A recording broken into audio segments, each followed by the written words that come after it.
6 games without a loss, the only undefeated team for a long time alongside India, and then 2 losses. It's completely changed for them this World Cup now.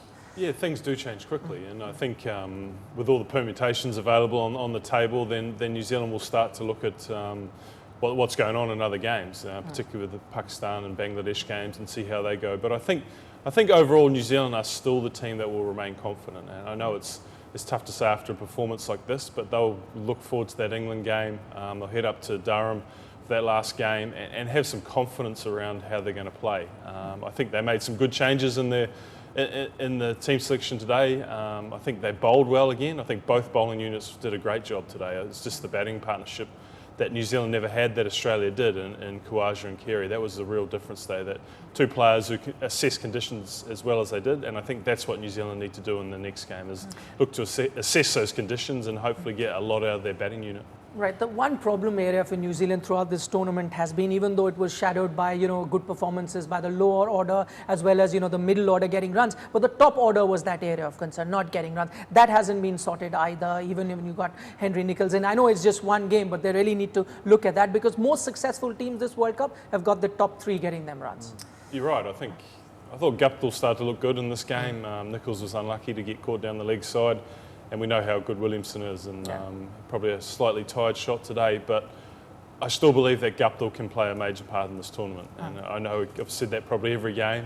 We're still waiting for it, but he is that good a player. He is that much of a difference maker for New Zealand when he plays well. So from a New Zealand perspective, let's keep hoping that the next game's Guptill's, because I truly do believe he can make a huge difference. And how will he be mentally? Because, if you have low score after low score, is he still a positive guy and you'd expect him to come out of that pretty quickly, or does he just keep getting deeper and deeper into the hole? He is a positive guy, but I think the nature of tournament play means that every game is a little World Cup, and so everyone treats it that way and the media treats it that way. We talk about it. So the conversations are Martin Guptill out of form.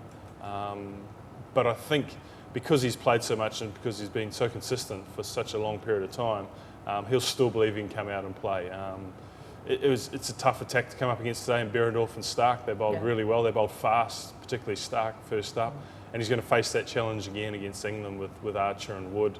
Wokes. So it's not an easy task, but he's done it before, and he's done it a lot of times before. Okay, now good bowling performances from both the teams, whether it is New Zealand or Australia. I'm just trying to look at the difference between the two sides. Where is it that the game was lost? Australia were in trouble at 96 for 5. New Zealand, on the other hand, 116 for 3. That's when they needed a partnership. Australia could get that, but New Zealand failed to do it. Yeah, well, it's small margins, really. I think Kane Williamson was the one for New Zealand that looked like he was going to try and play that Khawaja innings, bat throughout the whole innings, and set his stall out to be the man to score that 80 or 90 not out, or 100 for New Zealand. Unfortunately for him, he just tried to run one, and you just make one mistake and you're gone. Khawaja, on the other hand, he played very nicely, but he certainly had a little bit of luck along the way as well. So it's fine margins. I think probably the standout in this game was Alex Carey. When he came to the crease, he was probably the only player in the whole game that was able to come out and score freely, time the ball very, very well right from the word go, and probably played a match-winning innings there for Australia. He was the only one that pretty much went run a ball. I'd say every other batsman would have been well below a run a ball, and so it was an outstanding innings, and that might have been the difference, because, yeah, I agree, 2 good bowling performances from both the sides, but that innings from Alex Carey, and well supported by Usman Khawaja, who, yes, had a bit of luck along the way, was probably the difference in the game. But the two of them, Carey and Khawaja, were ready to dig their heels in, and that's something that was lacking with New Zealand. Like I said, they were in trouble with 3 down, 116, could have salvaged the situation from there, but then we see the 2 shots that were played from Ross Taylor as well as Colin de Granholm. That application was lacking, would you say?